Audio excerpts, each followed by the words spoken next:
Good evening to all of you. All of you. I hope you all are good. Pleasure welcome to all of you in my class, Notable Classes by Lucky Singh, means myself.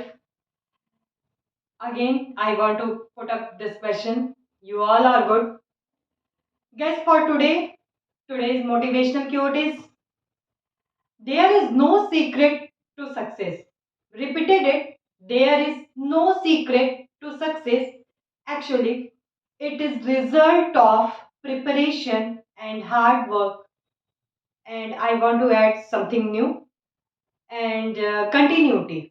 कहने का मतलब ये है guys, इस quote का अर्थ ये है, ये जो आज का थॉट ऑफ द डे है, इसका मीनिंग ये निकलता है कि कोई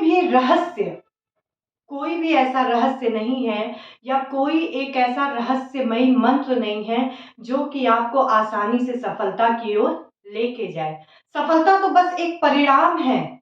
सफलता तो बस एक परिणाम है किस चीज का? आपके तैयारी का, आपके परिश्रम का और आपके निरंतरता का। तो आई होप आप लोगों को मोटिवेशनल पसंद आया। तो गाइस, क्लास को आगे बढ़ाने से पहले एक बार फिर से pleasure welcome to all of you in my class, in Lucky's class, Notable Classes by Lucky Singh. Today's topic is interrogative pronoun. Actually guys, today's topic is interrogative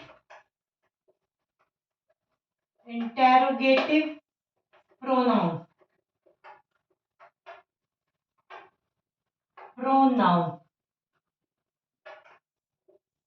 My students, my all friends, actually I was discuss about personal pronoun in my previous video. I hope you all are like that. मेरे कहने का मतलब ये है कि मैं personal pronoun आप लोगों को प्रीवियस वीडियो में शेयर कर चुकी हूँ और आई होप आप लोग उसे पसंद किए होंगे। आज का जो टॉपिक है गाइस वो है that is called interrogative pronoun. Interrogative pronoun का मतलब ये नाम से ही रिलेट कर रहा है कि प्रश्नवाचक सर्वनाम। क्या कह रहा है ये? प्रश्नवाचक सर्वनाम। मैं थोड़ा सा हिंदी लिखने में कम विश्वास करती हूँ क्योंकि हिंदी तो हम लोगों की अच्छी है ही, क्योंकि हम लोग इंडियन है। That's why our Hindi is good. We need to improve in English.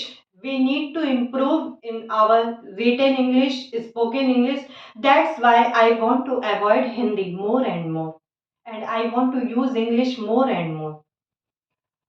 तो इंटेरोगेटिव को अगर हम लेके चले, नाम से ही क्लियर हो रहा है प्रश्नवाचक सर्वनाम, मतलब जिस शब्द से या जिस सर्वनाम से शब्द पूछा जाए या क्वेश्चन पूछा जाए, प्रश्न पूछा जाए, उसे ही हम इंटेरोगेटिव प्रोनाउन कहते हैं। Means in which pronoun there are some interrogative words, means question words are included, that is called interrogative pronoun.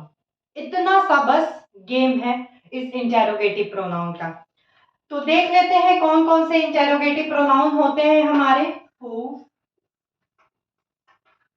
whom, whose,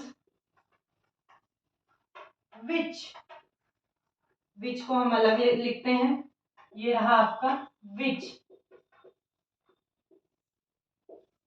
guys, अगर मैं टॉपिक को ज्यादा खींचूं ना, बिना किसी ट्विस्ट को लाए हुए अगर मैं क्लियर करूं, तो अगर मैं प्रोनाउन पे फोकस करूं तो pronoun is a substitute word and it substitute to a noun. मतलब ये नाउन को विस्थापित करता है। That's why that is called pronoun and here is matter of interrogative pronoun. Means अगर थोड़ा सा हम दिमाग लगाएं, मीन्स अगर थोड़ा सा हम ध्यान लगा के पढ़ें और थोड़ा सा अगर चीजों को रिलेट करने की कोशिश करें, तो मैम ने बोला इंटेरोगेटिव मीन्स प्रश्नवाचक और प्रोनाउन मतलब सर्वनाम जो कि नाउन को विस्थापित कर देता है, मीन्स नाउन को हटा के लग जाता है। तो इंटेरोगेटिव प्रोनाउन का जो वर्क होगा वो ये वर्क होगा कि जिसको पूछने से या जिस शब्द को लगाने से हमें नाउन से प्रश्न पूछने की जरूरत पड़ती है या नाउन से प्रश्न पूछने का पता चलता है, बस वही चीज क्या हो गया हमारा? इंटेरोगेटिव प्रोनाउन हो गया। बस हमें फोकस किस बात पे करने की जरूरत है, मीन्स कंफ्यूज नहीं होना है। वो इस बात पे कंफ्यूज नहीं होना है कि किस वर्ड से नाउन मीन्स नेम को पूछने का पता चलेगा, मीन्स पर्सन को पूछने का पता चलेगा, किस नाउन किस क्वेश्चन वर्ड से थिंग्स को पूछने का पता चलेगा। बस इतना सा गेम है, तो इस चीज पे फोकस कर लेते हैं। हु मतलब हो गया कौन, हुम का मतलब हो गया किसको, हुज का मतलब हो गया किसके लिए, व्हाट का मतलब क्या। ठीक है, हु इज योर ब्रदर, आपका भाई कौन है, हु इज योर ब्रदर। तो यहाँ पे आपका भाई किसके बारे में यहाँ पे चर्चा की जा रही है, आपके भाई के बारे में। एंड आपका भाई कौन है, it is an person, it is a person. तो हु क्लियर है, हु पर्सन के लिए यूज किया गया। हुम मतलब किसको। आप लोगों ने देखिए हुम का जो यूज होता है, बाकी जो सेंटेंस, बाकी जो ये सारे क्वेश्चन वर्ड हैं, इनका तो यूज केवल सब्जेक्टिव केस में होता है, लेकिन एक हुम हमारा ऐसा क्वेश्चन वर्ड है जिसकी की जरूरत हमें आगे पड़ेगी। अगर आप लोगों में से कुछ बच्चे 12th के होंगे या फिर 10th में पढ़ रहे होंगे, तो एक्टिव वाइज पैसिव वाइज और बहुत ही ज्यादा रटा हुआ होगा कि जब हम इंटेरोगेटिव में एक्टिव वाइज को पैसिव वाइज में चेंज करते हैं, तो जो हमारा हु होता है वो लास्ट में जाके बाई हुम में लग जाता है। तो हुम की सबसे बड़ी खासियत ये है गाइस कि ये सब्जेक्ट के साथ साथ ऑब्जेक्टिव केस में भी लगता है। क्लियर है ये चीज। तो हुज का मतलब हो गया किसके लिए, व्हाट का मतलब, ये जो हु हुम हुज ये सारी चीजें किसके लिए यूज होती हैं, पर्सन के लिए। मोस्टली किसके लिए यूज होती हैं, पर्सन के लिए होती हैं। और व्हाट भी जो हमारा यूज होता है वो भी पर्सन के लिए यूज होता है कभी कभी, लेकिन ये थिंग्स के लिए भी यूज हो जाता है। मतलब इससे जो क्वेश्चन पूछे गए रहते हैं वो कभी कभी थिंग्स के लिए भी पुट अप कर दिए जाते हैं। आ जाते हैं विच। तो विच का जो यूज होता है गाइस वो सिलेक्शन वाइज होता है। मतलब किसी भी जो चीजों में, miss which is your book, in those book which is your book, मतलब इन सारी बुक्स में सॉरी फॉर कफ, इन सारी बुक्स में आपके बुक कौन है, आपकी बुक्स कौन है। तो यहाँ पे मतलब ये है कि विच का यूज जो होता है वो मोस्टली सिलेक्शन के लिए यूज होता है। ये भी पर्सन के लिए यूज हो सकता है और थिंग्स के लिए भी यूज हो सकता है। लेकिन अगर हम हु की बात करें, हुम की बात करें, हुज की बात करें, तो ये हमेशा और हमेशा पर्सन के लिए यूज होता है। क्लियर है ये चीज।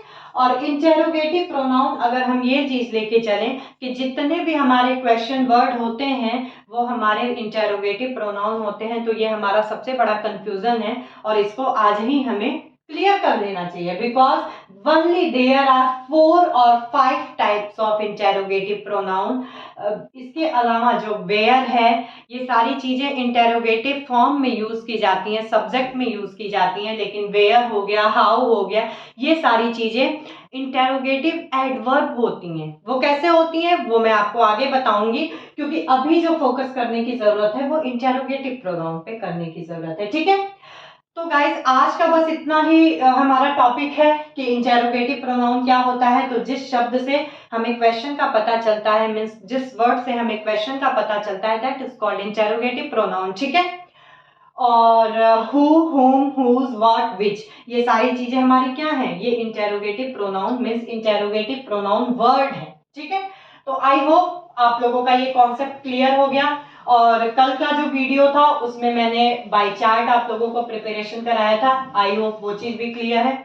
अब मैं अपने नेक्स्ट वीडियो में लेकर ये आऊंगी कि कुछ तो मैं पहले इंटेरोगेटिव प्रोनाउन की एक्सरसाइज कराऊंगी, जिससे कि आप लोगों का मोटो और भी ज्यादा क्लियर हो जाए इंटेरोगेटिव प्रोनाउन को लेके। क्योंकि इंटेरोगेटिव प्रोनाउन को समझना इसलिए जरूरी है गाइस, क्योंकि इसका जो व्हाट हो गया, विच हो गया, और इंटेरोगेटिव का अगर लेके चले तो व्हाट और विच, केवल ये दो वर्ड ऐसे हैं जो कहीं कहीं रिलेटिव प्रोनाउन के फॉर्म में यूज होते हैं। That's why we need to clarification to for what which और whom whose और who, मतलब इसलिए इन सारी चीजों का क्लियरिफिकेशन जरूरी है।